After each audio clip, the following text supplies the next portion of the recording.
प्रिय विद्यार्थियों, मुझे उम्मीद है आप लोग सभी अपने घरों में स्वस्थ एवं प्रसन्नचित होंगे और राज्य सरकार एवं केंद्र सरकार द्वारा जारी किए गए विभिन्न दिशा निर्देशों को जो उन्होंने कोविड-19 के संदर्भ में दिए हैं, उनकी अनुपालना आप लोग कर रहे होंगे। तो आप लोग सभी स्वस्थ रहें, प्रसन्न रहें, स्वयं को भी बचाएं और अपने परिवारजन एवं अन्य लोगों को भी कोरोना से बचने की प्रेरणा प्रदान करें। साथियों, अपने पिछले व्याख्यान में हम लोग बात कर रहे थे भारतीय संस्कृति के बारे में और हम लोगों ने भारतीय संस्कृति की विशेषताओं को, क्वालिटीज को हम लोगों ने देखने की कोशिश की थी। बहुत सारी चीजों पर हम लोगों ने चर्चा की थी और उसी व्याख्यान को आज हम लोग थोड़ा सा और आगे बढ़ाएंगे और भारतीय संस्कृति की कुछ और विशेषताओं पर हम लोग चिंतन करेंगे, समझने की कोशिश करेंगे।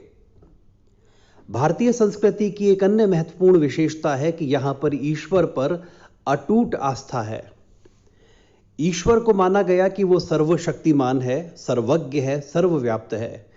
इंग्लिश में कहा जाता है कि God is omnipotent, omnipresent and God is ओमनीसाइंट।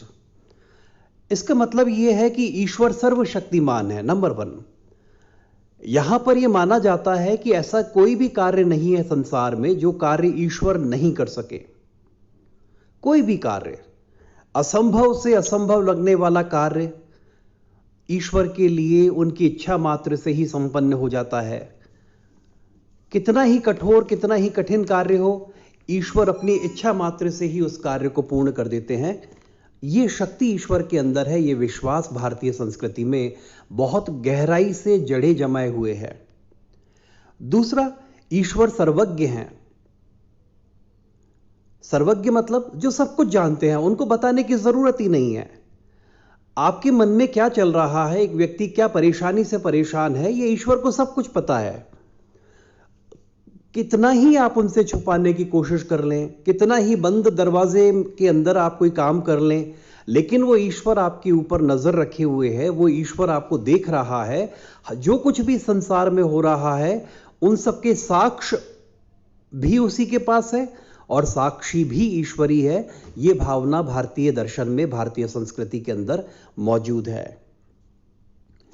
तीसरी चीज, ईश्वर जो है वो सर्वव्याप्त है, हर जगह मौजूद है। कहीं पर भी आप अकेले नहीं हैं, आपका ईश्वर आपके साथ रहता है। आप चाहे पहाड़ों पर चले जाएं, आप चाहे जंगलों में चले जाएं, आप चाहे गहन समुद्र में चले जाएं, आप मरुस्थल में चले जाएं, लेकिन ये विश्वास कि हमारा ईश्वर हमारे साथ है और वो ईश्वर निरंतर हम लोगों की रक्षा कर रहा है, ये विश्वास भारतीय संस्कृति के अंदर मौजूद है।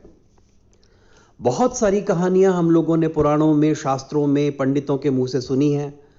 हम लोगों ने मसलन ये सुना है कि प्राचीन काल में हिरण्यकश्यपु या हिरण्यकश्यप नाम का एक बहुत बड़ा दैत्य हुआ, राक्षस हुआ, और उसने ब्रह्मा जी को प्रसन्न कर कर ये वरदान मांगा कि उसकी मृत्यु ना तो दिन में हो, ना रात में हो, न घर के अंदर हो, न घर के बाहर हो, ना उसकी मृत्यु मानव के हाथ से हो, ना उसकी मृत्यु देवता के हाथ से हो, ना उसकी मृत्यु सुबह हो, ना शाम को हो। इस तरह का वरदान हिरण्यकश्यप ने या हिरण्यकश्यपु ने भगवान ब्रह्मा से मांगा था और उसकी कठोर तपस्या से प्रभावित होकर, प्रसन्न होकर भगवान ब्रह्मा ने यह वरदान हिरण्यकश्यप को दे दिया था। अब इस वरदान को पाने के बाद हिरण्यकश्यप मदान्ध हो गया और उसने पृथ्वी पर बहुत बड़े बड़े अत्याचार करने शुरू कर दिए। और हम लोगों को यह जानकारी मिलती है कि प्रहलाद से जब उसने पूछा हिरण्यकश्यप ने कि तुम भगवान का नाम लेते हो, उनका नाम लेना बंद करो और केवल मेरी ही आराधना करो, मेरा ही ध्यान करो, तो प्रहलाद ने कहा कि मैं तो उस सर्वशक्तिमान ईश्वर की उपासना करता हूं, उनकी प्रार्थना करता हूं जो घट घट में व्याप्त हैं। और व्यंग पूर्वक हिरण्यकश्यप ने पूछा कि क्या तुम्हारा भगवान इस पत्थर के खंबे के अंदर भी मौजूद है? तो प्रहलाद ने कहा कि हां, मेरा ईश्वर इस पत्थर के खंबे के अंदर भी मौजूद है। और जब प्रहलाद ने पुकारा तो कथा कहती है कि स्वयं भगवान नरसिंह का रूप लेकर उस खंबे से प्रकट हुए और उन्होंने अपनी जंघा पर रखकर अपने नख से उसका पेट फाड़ दिया, घर की देहरी पर रखकर। तो ये जो विश्वास है कि हमारे ईश्वर हमारे साथ है और वो कहीं पर भी प्रकट हो जाएंगे, कहीं पर भी कृपा करने के लिए उपस्थित हो जाएंगे, ये भारतीय दर्शन की एक बहुत बड़ी विशेषता है। फिर हम लोग ये देखते हैं कि भारतीय दर्शन में पुनर्जन्म पर बहुत ज्यादा विश्वास किया गया है, रीबर्थ।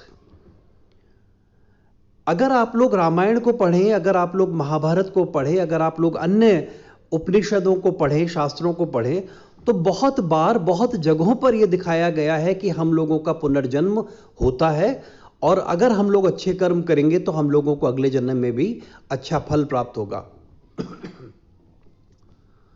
महाभारत तो पूरी कथा जो है पुनर्जन्म की है।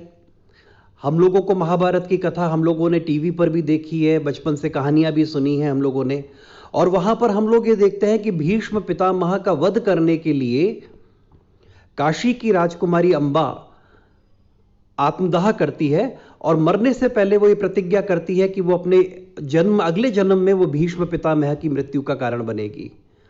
तो यहां आप ये देखिए कि वो महिला, जो अंबा नाम की महिला है, वो आत्मदाह करती है और वो ये प्रतिज्ञा करती है कि वो अगले जन्म में भीष्म पितामह की मृत्यु का कारण बनेगी, उनके वध का कारण बनेगी, और अपनी इस प्रतिज्ञा को पूर्ण करने के लिए ही अगला जन्म उसने शिखंडी के रूप में लिया। और हम लोगों को ये कथा पता ही है कि कैसे अर्जुन ने शिखंडी की सहायता से आखिरकार भीष्म पितामह का वध किया। ऐसी बहुत सारी कथाएं भारतीय संस्कृति के अंदर मौजूद है जो हम लोगों को ये बताती है कि यहां पर पुनर्जन्म पर गहराई से विश्वास किया गया। अगर हम लोग जातक कथाओं को देखें तो वहां हम लोगों को मालूम पड़ता है कि स्वयं बुद्ध ने अपने अनेक जन्मों का वर्णन दिया है। बुद्ध बताते हैं कि किसी जन्म में वो हाथी थे, किसी जन्म में वो कछुआ थे।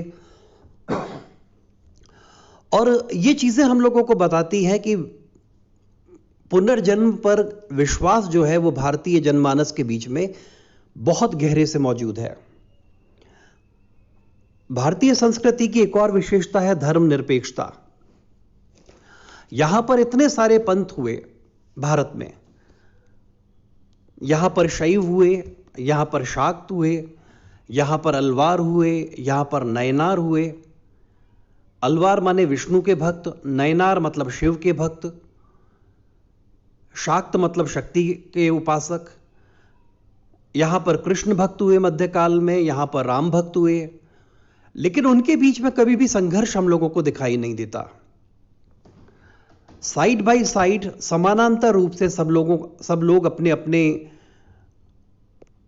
देवी देवताओं का पालन करते रहे, उनका उपासना करते रहे, उनका पूजा अर्चन करते रहे, और कहीं हम लोगों को इनके बीच में किसी प्रकार का टकराव, किसी प्रकार की कॉन्फ्लिक्ट हम लोगों को दिखाई नहीं देती।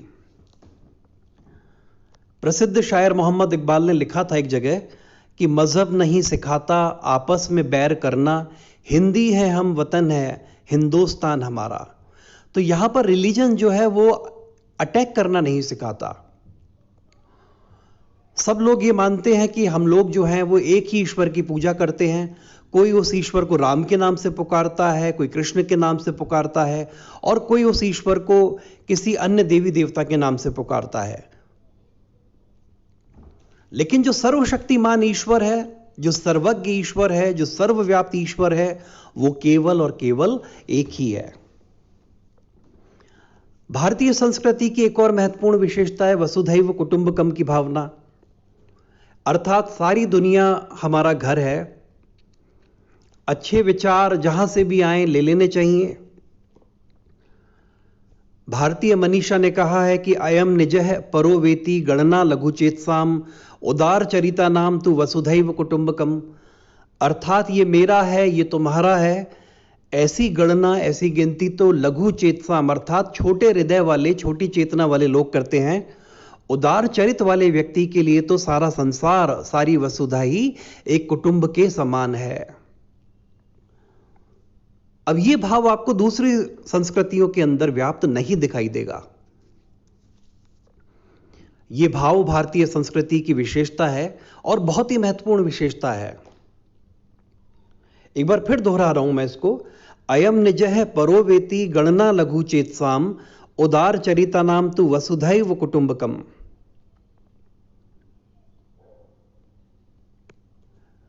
तो अपने लेक्चर को हम लोग आगे बढ़ाएंगे और भी नई बातें हम लोग करेंगे, और आप लोग अपने आप को बचा कर रखिए कोरोना से।